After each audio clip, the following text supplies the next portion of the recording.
Amados irmãos e irmãs, um bom dia.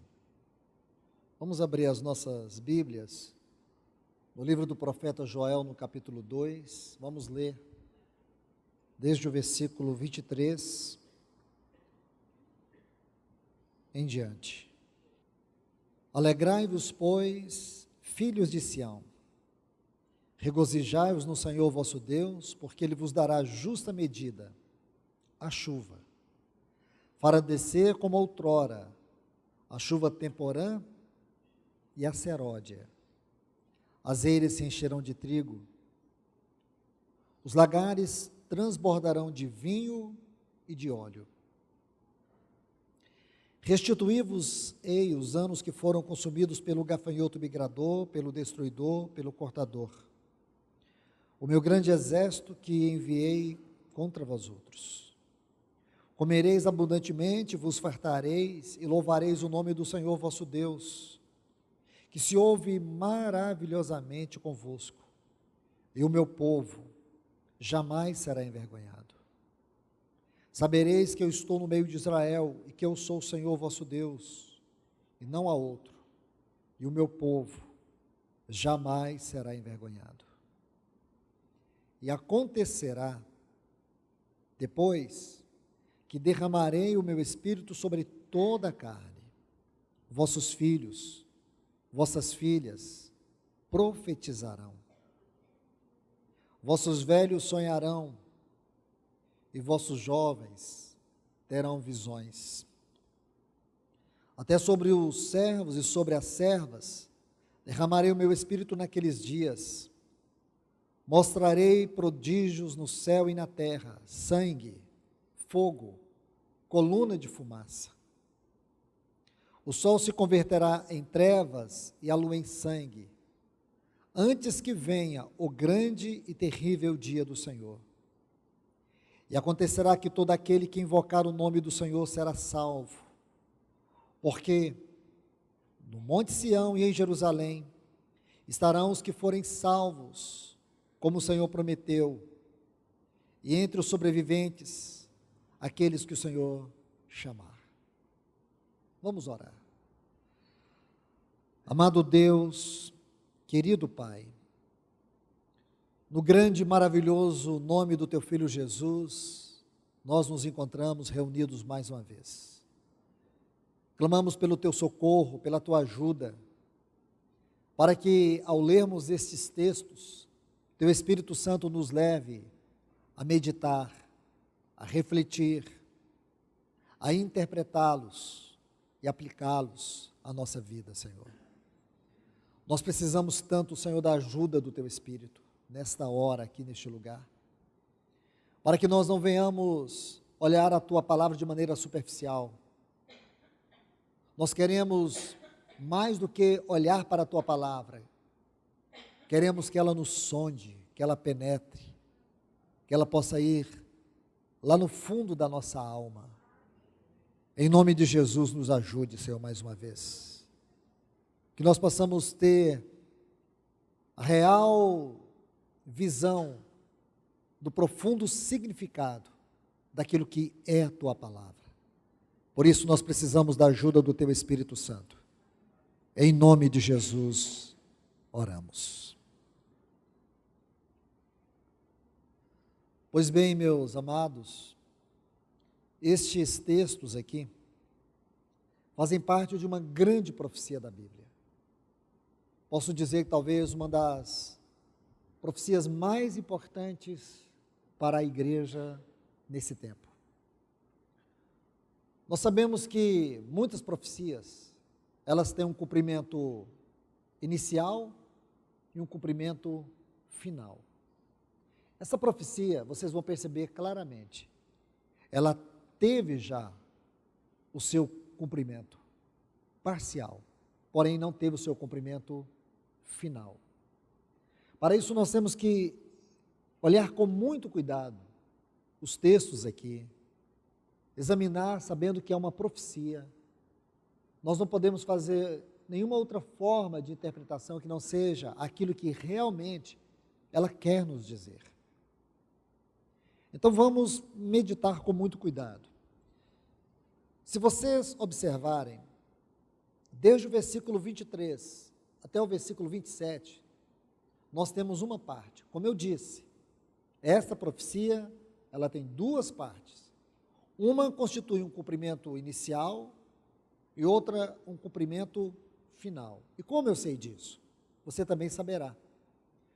Porque nós temos que examinar a palavra de Deus de maneira hermenêutica, observando as leis da interpretação. Nós não jogamos a palavra de Deus para o ar e vamos observar onde que ela cai. Nós temos que observar, perceber pelo Espírito de Deus, e mesmo assim, com a eterna ajuda do Espírito Santo, nós sabemos que a Bíblia, como um livro sagrado, ela é constituída de leis, e existem também outras leis, que chamamos de leis da interpretação. E por causa dessas leis, nós não podemos interpretá-la ao nosso bel prazer. Então vamos observar. Se você olhar do versículo 23 até o versículo 27, nós temos a primeira parte dessa profecia. Nessa primeira parte, o Senhor está dizendo para os filhos de Sião, para que eles pudessem regozijar. O livro do profeta Joel, ainda não se sabe exatamente em que parte da história do povo de Israel este livro ocupa, ou qual é a fase deste livro.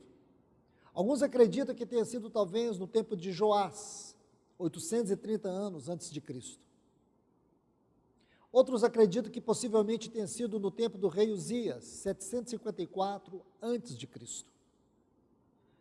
O que nós sabemos, o que está evidente neste livro, é que no tempo do profeta Joel, Judá estava debaixo de uma grande crise, diante de uma tempestade de gafanhotos, que estava varrendo a terra naquele tempo. Eles estavam sendo consumidos, eles estavam vivendo uma profunda crise espiritual, como também uma crise social, por causa dessa tempestade de gafanhotos. Toda a nação estava debaixo da ira, do julgamento de Deus. E aqui nós temos uma palavra de Deus. E essa palavra é linda, porque ele diz aos filhos de Sião que Deus ele enviaria duas chuvas, a temporã e a serode. A chuva temporã, ela ocorria no outono, no final de outubro. Escute bem, a chuva temporã, ela ocorria no outono, no final de outubro. Essa chuva, quando ela ocorria, os agricultores já preparavam a terra para plantar a semente, porque essa chuva estava dizendo para eles, é a hora de plantar. Então eles, imediatamente, eles começavam a lançar a semente na terra, por causa da chuva temporã. A chuva seródia, ela ocorria na primavera, entre os meses de março e abril. Essa chuva eram as chuvas finais, para o tempo da colheita. Que coisa linda, irmãos. Mas eu volto a dizer, não é uma história, e nem tampouco informações sobre geografia, ou qualquer outra coisa daquele tempo. Nós estamos lendo uma das mais importantes profecias para a igreja nesses dias. Agora observe que o Senhor está dizendo isso, Ele está dizendo também que Ele iria restituir a eles, e se você quiser olhar na sua Bíblia, em Joel 1,4, diz assim, o que deixou o gafanhoto cortador, comeu o migrador, o que deixou o migrador, comeu o devorador, o que deixou o devorador, comeu o destruidor. São 4 tipos de gafanhotos, que havia assolado a terra. Então o Senhor está dizendo que Ele vai restituir tudo aquilo que aqueles devoradores, que aqueles gafanhotos havia saqueado. E o Senhor diz mais ainda, que o povo iria comer abundantemente, eles iriam se fartar, eles iriam louvar o nome do Senhor, e eles jamais seriam envergonhados. Então eu preciso te dar uma informação. Sabe quando foi que isso aconteceu no contexto restrito da história de Judá? Isso não aconteceu. Isso não aconteceu. Então, se não aconteceu, a profecia é falsa? Não, a profecia é verdadeira. Porque Deus não estava falando para os judeus de maneira geral. Irmãos, escute, nós temos que parar de generalizar a interpretação da Bíblia. Porque nós generalizamos a palavra de Deus, nós generalizamos Deus e tudo mais que é espiritual. Nós precisamos ter percepção, discernimento, revelação. Não se pega um texto e interpreta ele fora do seu contexto. Você pode até dizer, mas irmão, você está interpretando. Eu estou interpretando profecia. Profecia são documentos sagrados que você precisa interpretar com muito cuidado, com muito zelo. Então nós temos que ser bem atentos aqui. Esta profecia não se cumpriu na história de Israel. Nós não temos relatos onde essa profecia se cumpriu. Ela se cumpriu sim, e nós vamos ver daqui a pouco, com a igreja. Com a igreja ela se cumpriu. Aí você vai ver que o versículo 26, o Senhor vai dizer, comereis abundantemente, vos fartareis, louvareis o nome do Senhor, que se ouve maravilhosamente sobre vós, e o meu povo jamais será envergonhado. E sabereis, que eu estou no meio de vós. E você pode até contra-argumentar, não, irmão, eu acho que isso aconteceu na história de Israel. Se aconteceu, o que isso trouxe de glória para Deus? Se aconteceu, irmãos, quando Jesus chegou nessa terra, ele nasceu, sabe quantas pessoas piedosas nós temos conhecimento que havia naquele tempo? Não passava de 8 pessoas. Toda a nação havia se tornado uma grande religião, e somente 8 pessoas, aproximadamente, estavam aguardando a vinda de Cristo. Um número muito pequeno. Deus não faz nada que não tenha como enfoque a sua glória. Não é propósito de Deus fazer alguma coisa que a glória fique com as pessoas ou com os homens. Todo o propósito de Deus é enaltecer a sua glória. Então este é o argumento contra todos aqueles que pensam que essa profecia se cumpriu na história de Israel. Não se cumpriu. Ela se cumpriu com a igreja. Quando foi que houve isso? Quando o Espírito Santo foi derramado. Lá no Pentecostes, no capítulo 2. O Espírito Santo foi derramado abundantemente sobre a igreja.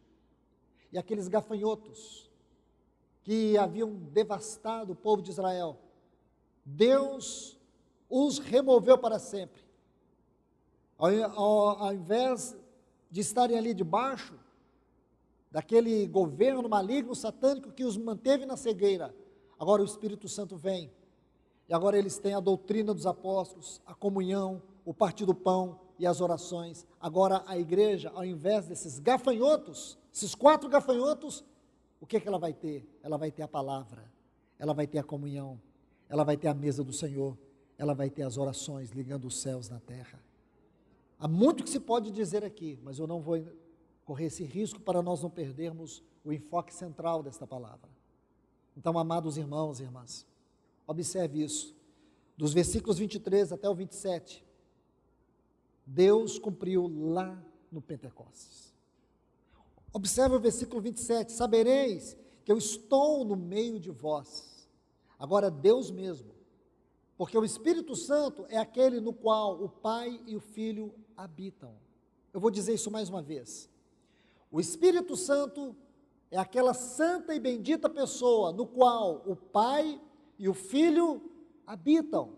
Quando o Espírito Santo foi derramado para a igreja, ele trouxe toda a realidade daquilo que é o Pai, e ele veio comunicar tudo aquilo que é o Filho na sua pessoa e obra para nós.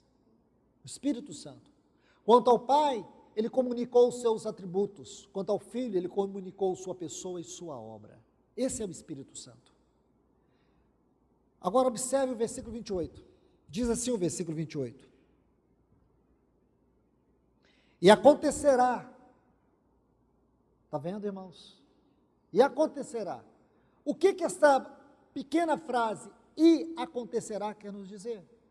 que vai acontecer uma outra coisa, além de tudo isso. Além deles comerem abundantemente, vamos dizer assim, além do Senhor remover todos esses 4 gafanhotos, além deles comerem abundantemente, além de não serem mais envergonhados, além de Deus habitar no meio deles, além de tudo isso, acontecerá algo. Ele diz: derramarei do meu espírito sobre toda a carne. Vossos filhos, vossas filhas profetizarão, vossos velhos sonharão. Vão lendo tudo aí, ok?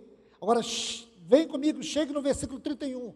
O sol se converterá em trevas e a lua em sangue, antes que venha o grande e terrível, olha a frase, dia do Senhor. Meus irmãos e irmãs, você sabe que esta frase, dia do Senhor, é uma frase escatológica. São 2 grandes dias, o dia do Senhor e o dia de Cristo. Se você examinar essa frase, dia do Senhor, você saberá que esse dia fala de um tempo terrível. Ele começa a ser descrito desde Isaías capítulo 2. Isaías, Joel, Amós, Malaquias, Tessalonicenses. Todos estes livros vão falar desse dia do Senhor. É um dia terrível, dia de angústia, dia de juízo. Se você olhar do ponto de vista da escatologia, você sabe que esses dias, ou esse dia, serão aquele tempo das trombetas, descrita em Apocalipse capítulo 8, chamado de o tempo da grande tribulação. E nós sabemos que ao final desse terrível dia, haverá um grande dia, que Paulo chama o dia de Cristo. Esse dia de Cristo tem a ver conosco. O dia do Senhor tem a ver com o mundo, com as nações. O dia do Senhor tem a ver conosco. Entenda isso, irmãos. Se você não entender isso, então você vai ficar perambulando na superficialidade da palavra de Deus. E você pode ser enganado, você pode ser distraído, você pode perder o princípio, o governo de Deus e a vigilância. Muito cuidado, irmãos. Então você está vendo que o versículo 28 está intimamente ligado com o 31, são 2 acontecimentos. Aí você vai dizer, irmão, ainda está confuso, mas eu não terminei a argumentação. Vem comigo agora para Atos dos Apóstolos, capítulo 2. O versículo 1 diz: ao completar-se o dia de Pentecoste, estavam todos reunidos no mesmo lugar. E de repente veio do céu um som como de um vento impetuoso que encheu toda a casa onde estavam assentados. Então aqui o que aconteceu? O Espírito Santo, ele foi derramado. Jesus ascendeu, ele conquistou o Espírito Santo para nós. O Espírito Santo é uma conquista de Cristo para a igreja.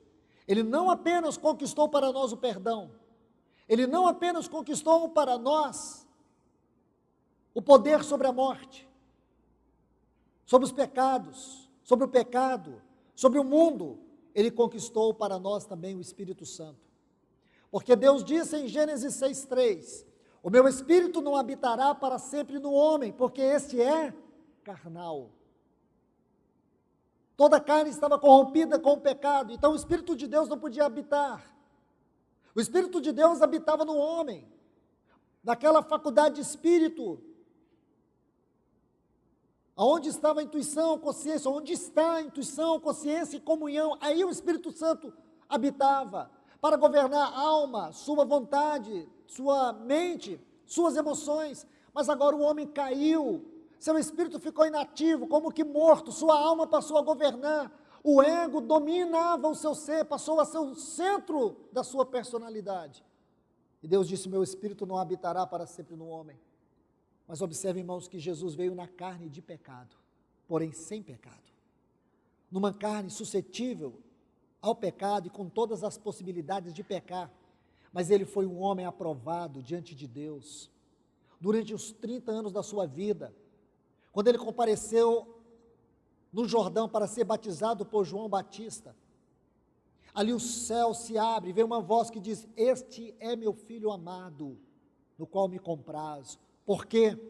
Porque o pai sentia prazer naquele homem, naquele filho, porque durante aqueles 30 anos da sua vida humana, o pecado não havia entrado na sua natureza, o pecado não havia corrompido a sua carne, seus sentimentos, suas emoções, sua vontade, sua mente.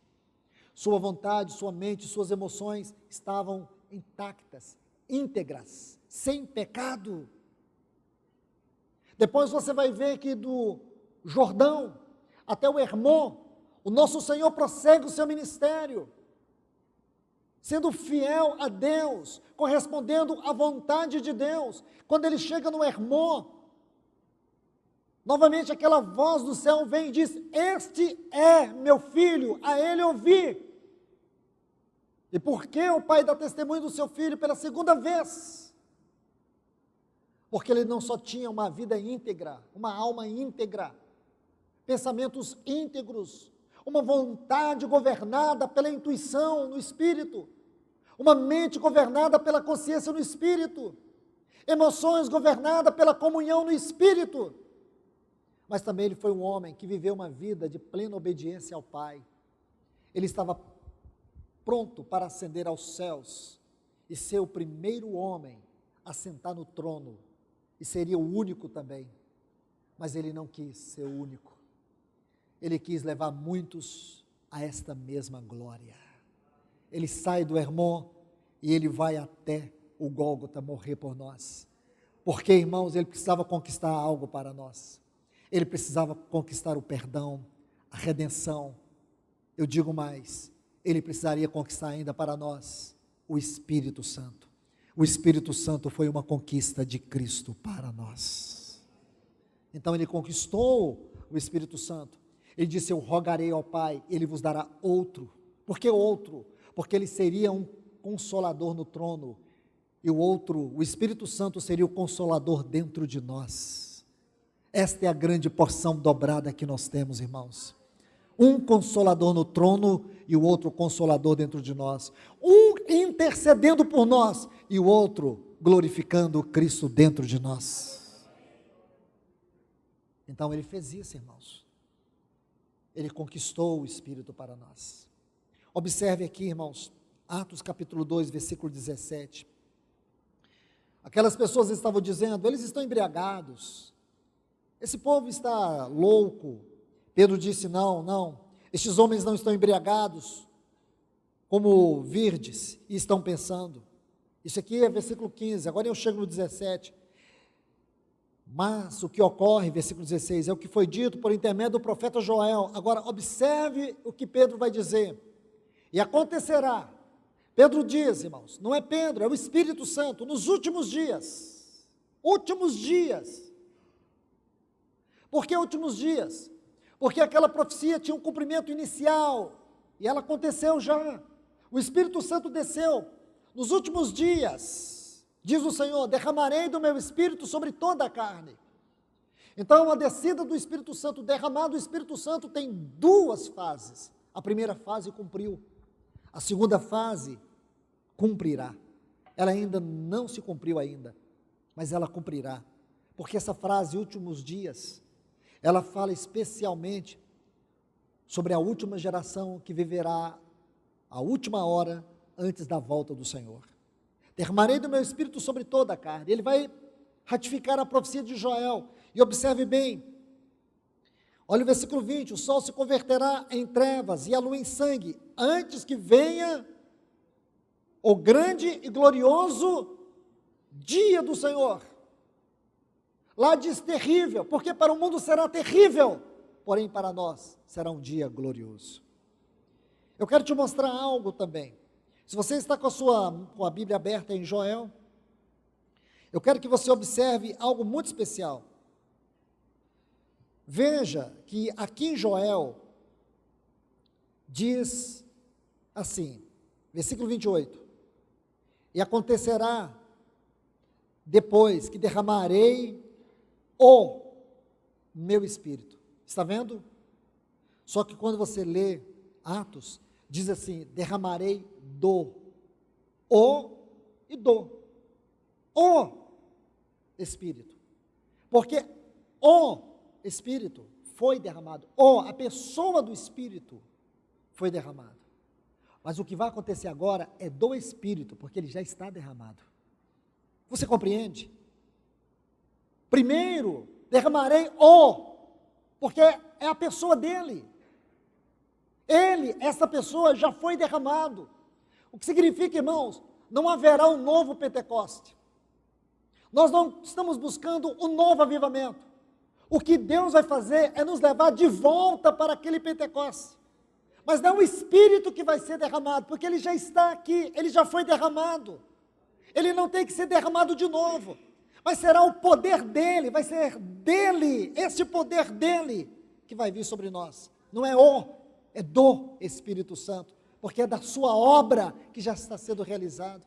Quer dizer que aquela obra que ele realizou ali na igreja primitiva, para iniciar a sua igreja, para começar a sua obra, o Espírito foi derramado.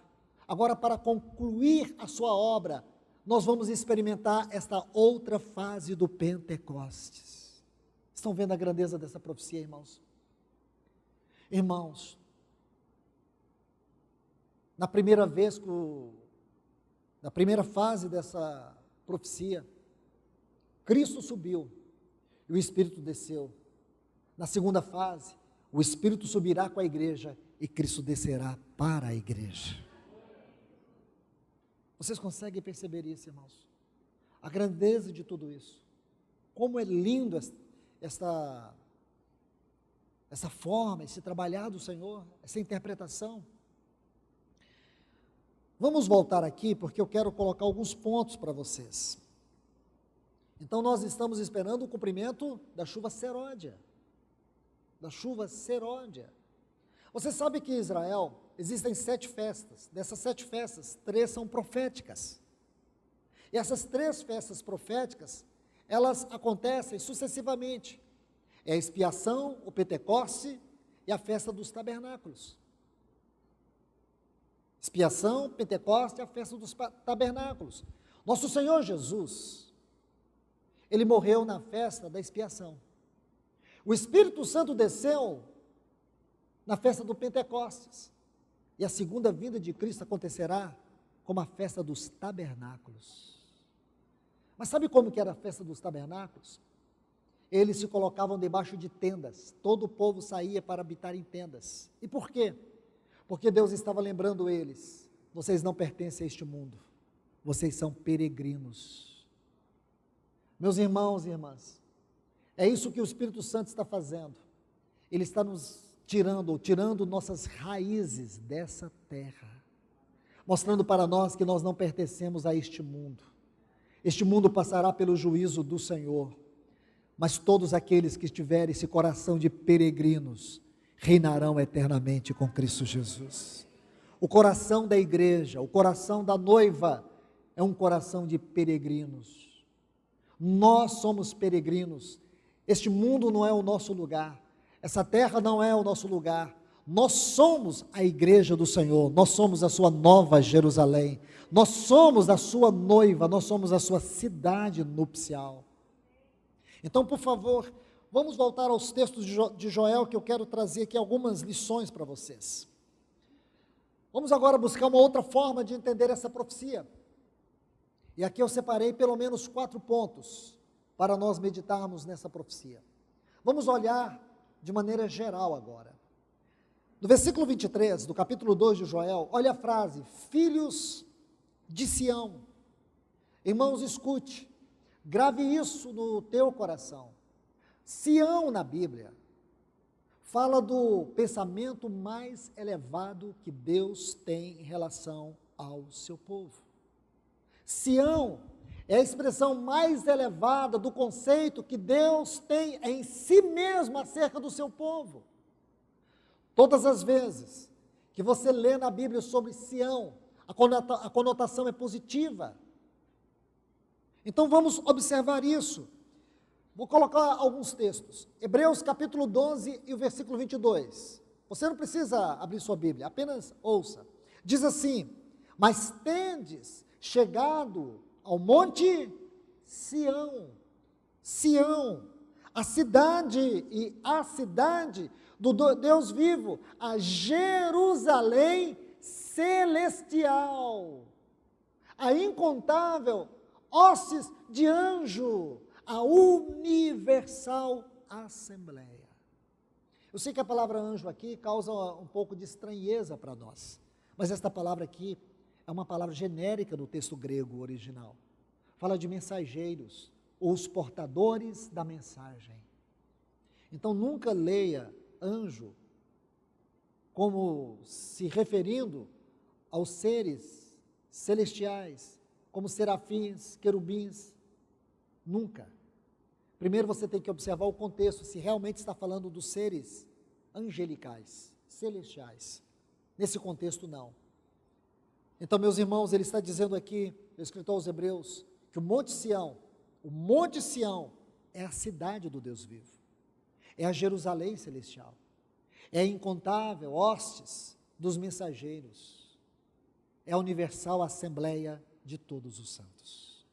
Então, isto é Sião. Deixe-me colocar um outro texto para ampliar a revelação deste. Apocalipse capítulo 14 e o versículo 1. Diz assim: olhei, eis o Cordeiro em pé sobre o monte Sião, e com ele os 144.000. Mais uma vez nós estamos lendo profecia, não se interpreta a profecia com olhômetro, com axiologia. Profecia você não interpreta como interpreta outras passagens de histórias da Bíblia. Profecia requer muito zelo, cuidado, uma visão mais delicada, microscópica. Então veja bem, o Cordeiro em pé sobre o monte Sião, e os 144.000, o que nós temos aqui? Um quadro. O que a Bíblia nos fala desses 144.000? O texto que vai nos responder isso se encontra em primeiro lugar, em Apocalipse capítulo 7, quando João tem a visão daquelas tribos, 12.000, de Judá, Rúben e assim sucessivamente. E ali vão faltar duas tribos, Dan e Efraim. Esse número 144.000 é um número profeticamente representativo. O número 12 é o número que fala da completação da obra de Deus, da consumação da obra de Deus.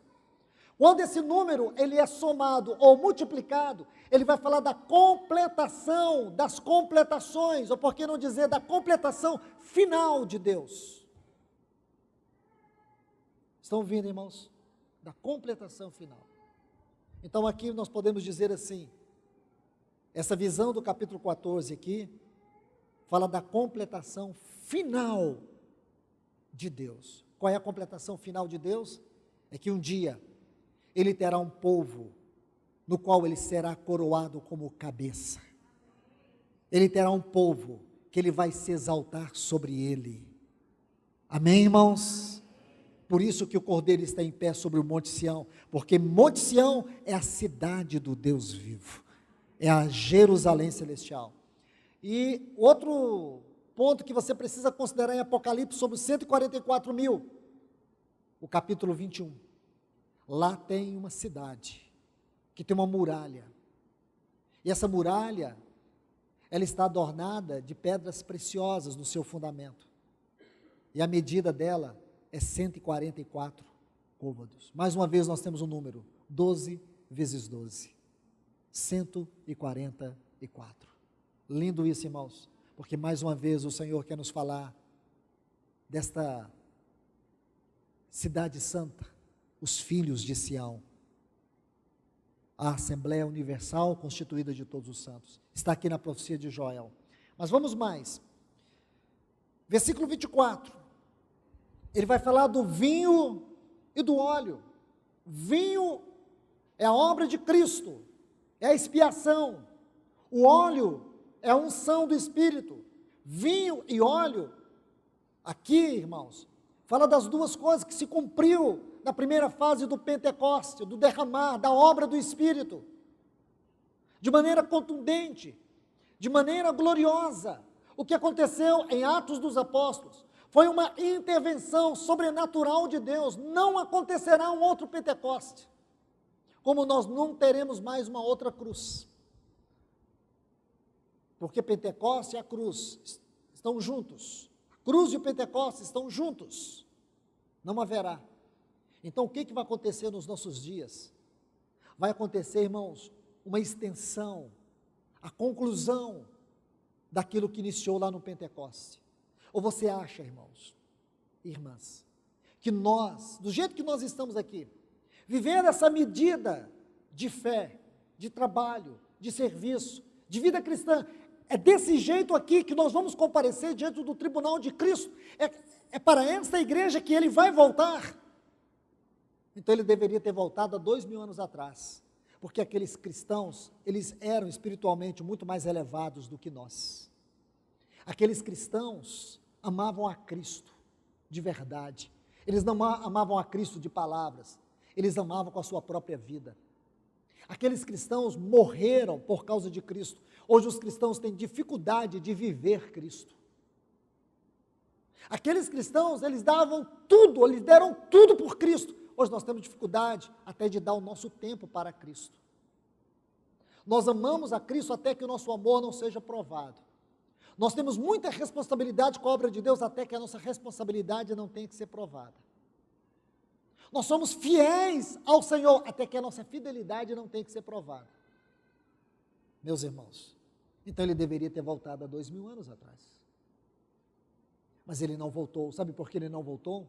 Porque ele vai restaurar esta igreja. Ele vai fazer uma obra muito grande. Ele vai fazer uma obra e ele está caminhando para isso. E nós precisamos também caminhar para isso, irmãos. Não adianta nós ficarmos aí orando para avivamento. Eu tenho falado nesses últimos dias sobre as orações erradas, orações genéricas, orações antibíblicas, orações que não têm nada a ver com o caráter de Deus, com a vontade de Deus. Nós oramos coisas ridículas, ridículas. Alguns irmãos ficaram arrepiados com isso. É só você olhar na palavra de Deus. Tem irmãos que oram assim: Senhor, faz de mim um adorador. Já orou assim? Ninguém balança a cabeça agora, mas todo mundo aqui, inclusive eu, já oramos: Senhor, faz de mim um adorador. Fazer adorador? Você quer que Deus faça de você um adorador? Não peça para Deus fazer o que é responsabilidade sua. Adoração é responsabilidade nossa e não de Deus. Entende? Você deveria ser um adorador no dia que você teve consciência que todos os seus pecados foram perdoados. Deus procura adoradores, Ele não gera adoradores. Ou tem algum lugar na Bíblia onde Deus gera adoradores? Senhor, faz-me santo. Fazer santo? Ele manda você ser santo. Sede santo. É seu dever ser santo. É seu dever consagrar. A gente fica, irmãos, nessa autocomiseração espiritual e coloca a responsabilidade. Sabe por que eu ainda não sou santo? Porque Deus não terminou a obra em mim. Sabe por que você não é santo? É porque você não tem uma atitude séria em servir a Deus. Isso chama-se responsabilidade espiritual. Ó Senhor, destrói as obras da carne na minha vida. Destrói não, Ele não vai destruir. A Bíblia diz: andai no Espírito e jamais satisfarei os desejos da carne. Vai andar no Espírito, que a sua carne é vencida. Compreende, irmãos? Se eu estiver errado, me corrijam. Ah, Senhor, faz-me andar na tua presença. Faz-me, Ele não vai fazer não. Você tem a obrigação de andar na presença dEle. Anda na minha presença e ser perfeito. É você que tem que andar. Nós temos que parar, irmãos, com esse evangelho de pedintes. Compreende?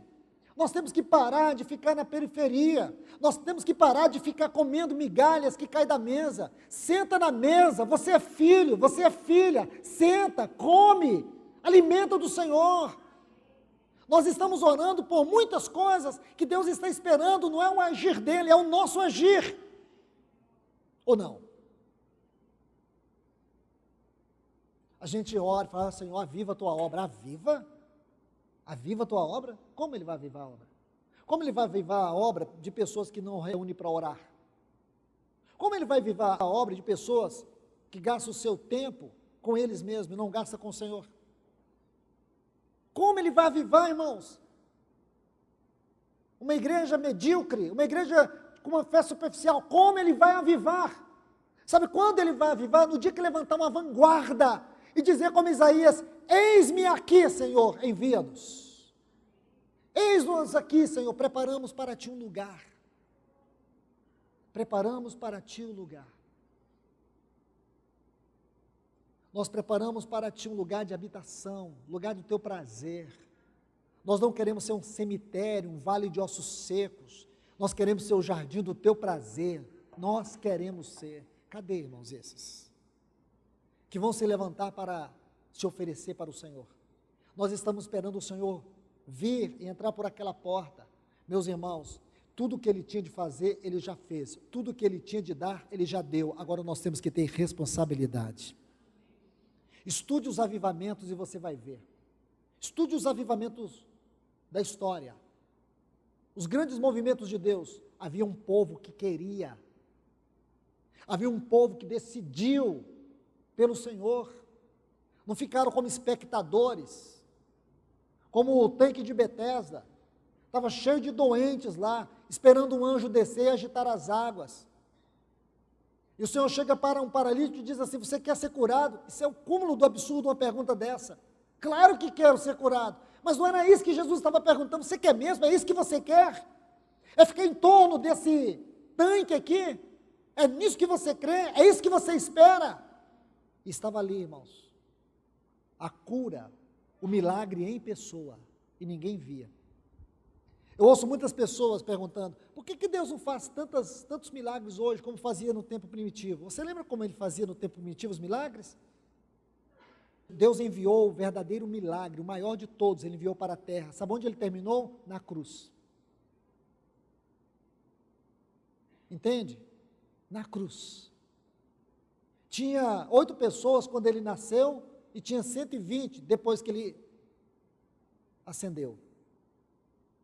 E imagine, teve um irmão que disse que, se contar na Bíblia, alguns eruditos acreditam que há em torno de 157 milagres registrados que Jesus fez.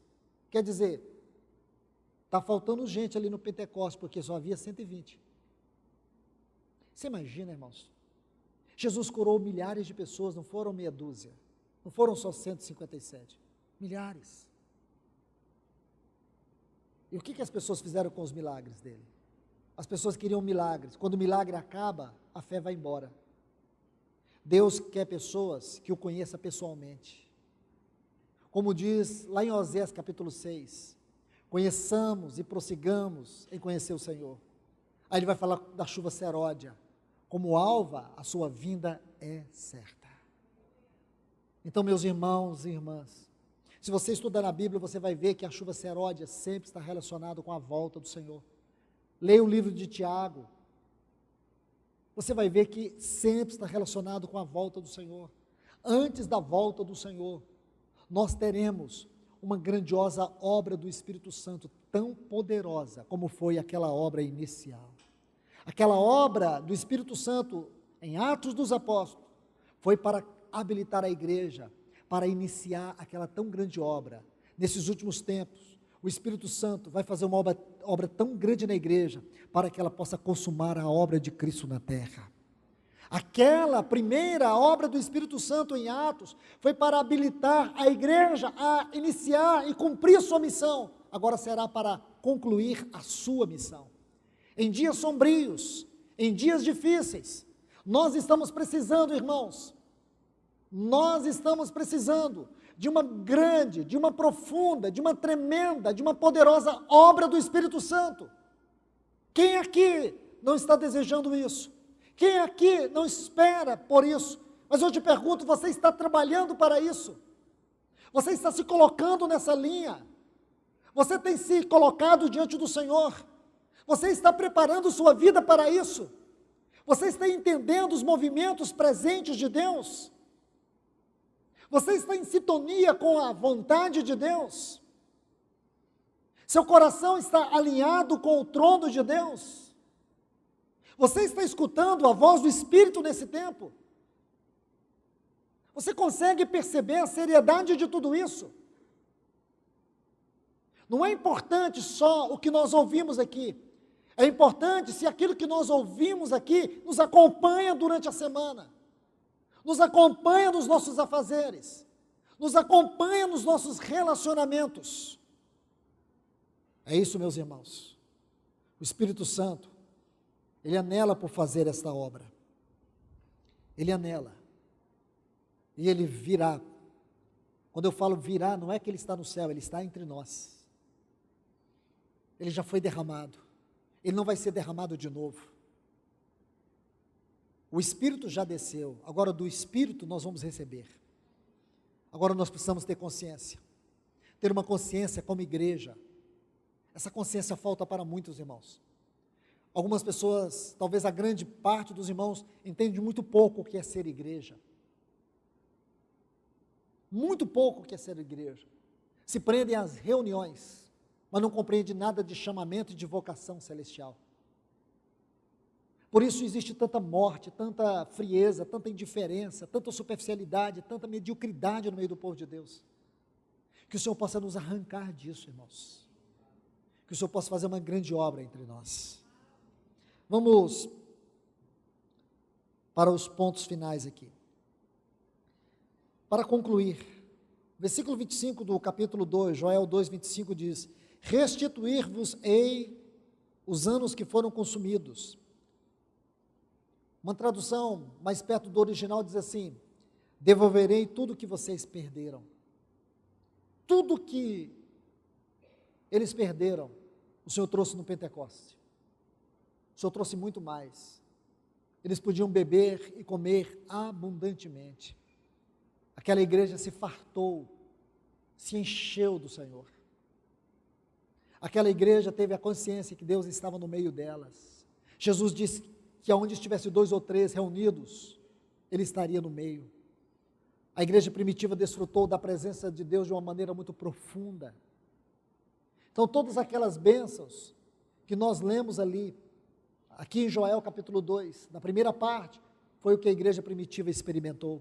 O quarto ponto, versículo 28, é o que eu disse para vocês. E acontecerá. E acontecerá. Quer dizer, uma parte iria acontecer e outra posteriormente aconteceria.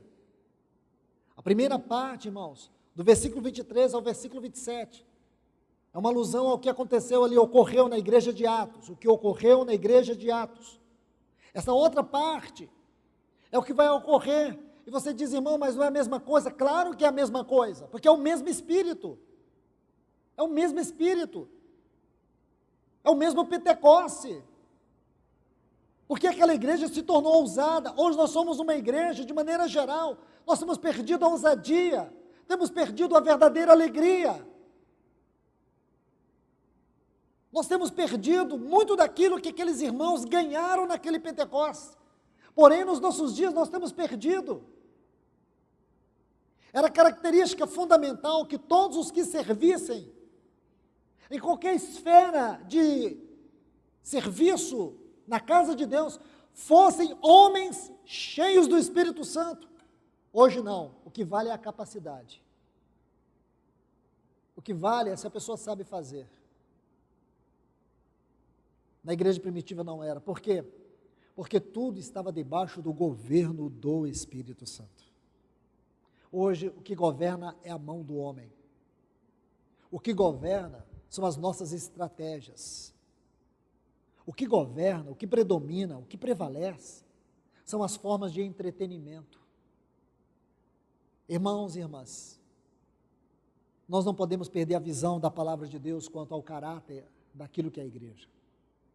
O Espírito Santo tem que estar à frente, ele tem que governar todas as coisas. Se ele não governar, nós jamais saberemos para onde estamos indo. Nós teremos a sensação que tudo está tranquilo. Só depois vamos descobrir que somos como um barco à deriva, navegando a ermo. Precisamos que o Espírito Santo nos governe, porque o propósito dele é nos levar a Cristo Jesus, à plenitude de Cristo Jesus. Como aquela nuvem, em Números capítulo 9, que governava o povo de Israel, durante aqueles 40 anos do deserto, assim é o Espírito Santo sobre nós, governando, nos conduzindo à plenitude de Cristo Jesus.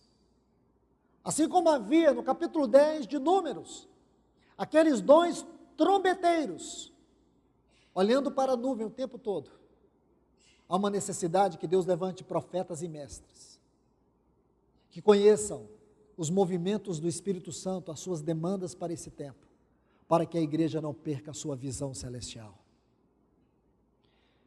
Vamos mais ainda, irmãos, para concluir. O quinto ponto, dia do Senhor, que é uma ênfase também desta profecia. Se você estuda essa frase, dia do Senhor, se você quiser, eu vou te passar os textos rapidamente. Aonde acontece essa frase? Você vai ler e você saberá que é um tempo de juízo. É o juízo de Deus sobre as nações. Primeiro texto, Isaías capítulo 2, e o versículo 12. Capítulo 13 de Isaías ainda, versículo 6, versículo 9. Joel, eu vou ler os textos de Joel. Joel, capítulo 1, versículo 15 diz: Ah, que dia! Porque o dia do Senhor está perto e vem como a assolação do Todo-Poderoso. Joel 2,11, a última parte diz: Sim, grande é o dia do Senhor, é terrível, quem poderá suportar?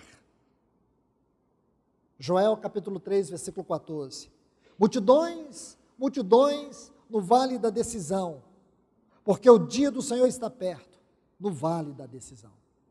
Texto precioso. Então vou agora citar outros textos. Amós capítulo 5, versículo 18 e o versículo 20. Obadias capítulo 1, versículo 15. E 1 Tessalonicenses capítulo 5, versículos 2 e 3. São estes os textos na Bíblia que vão falar sobre o dia do Senhor. E aqui está dizendo isso, irmãos, colocando para nós esse referencial. Antes que esse grande dia ocorra, Deus, vou colocar entre aspas, fará uma grande visitação através do poder da pessoa e da obra do seu Espírito na sua igreja. Se nós, irmãos, não estivermos comprometidos com isso, não importa qual é o conceito que nós temos de igreja, tudo se tornará palha, madeira e feno. Se nós não estivermos caminhando para esta direção, nós estivermos buscando, batalhando, para que experimentemos isso do Senhor, não importa o que você esteja fazendo, o que você julgue que é importante, isso vai produzir apenas palha, palha. Que o Senhor nos ajude, irmãos. Só o Espírito Santo para fazer uma obra nas nossas vidas. Só. Do contrário, irmãos, vamos ficar de culto em culto, de programação em programação. Nunca sairemos do mesmo lugar. Seremos uma igreja sem ousadia. Seremos uma igreja sem a vida da palavra. Não é conhecimento da palavra, vida na palavra. Seremos uma igreja que não seremos luz neste mundo de trevas. Seremos uma igreja caracterizada pelo entretenimento e não pelo compromisso sério de uma visão celestial. Seremos uma igreja condenada com o mundo, não seremos uma igreja que reinará com Cristo. Que o Senhor nos ajude, irmãos. Não há quem possa nos ajudar, a não ser o Espírito Santo de Deus. Mas Ele não vai forçar, Ele vai falar. E ao final Ele vai dizer assim, como disse aquelas 7 cartas às igrejas da Ásia: quem tem ouvidos, ouça o que o Espírito diz às igrejas. Quem tem ouvidos, ouça o que o Espírito está dizendo para nós aqui hoje. Há uma promessa que já se cumpriu, há uma promessa que se cumprirá. Que Deus cumpra esta promessa entre nós. Que Deus vos abençoe. Pai, no nome de Jesus, amado Deus, querido Pai, bendizemos o Teu nome para sempre, Senhor. E pedimos ao Senhor que nos ajude a viver esta palavra. Ajude-nos, Senhor, a viver esta grande profecia. Que haja aqui entre nós, homens e mulheres, que se levantem, que digam, eis-me aqui, Senhor. Pessoas que se coloquem diante do Senhor para se tornar um campo fértil, para que essa chuva seródia caia e produza os frutos que o Cordeiro anela colher. Vem com a tua chuva seródia sobre nós, Senhor. Vem com essa chuva seródia sobre a minha vida, sobre a vida das minhas irmãs e dos meus irmãos. Nós te clamamos nessa hora. Tira-nos desse vale árido, dessa terra seca, e desça a água do teu céu sobre nós. Nós te pedimos em nome de Jesus. Amém, Senhor.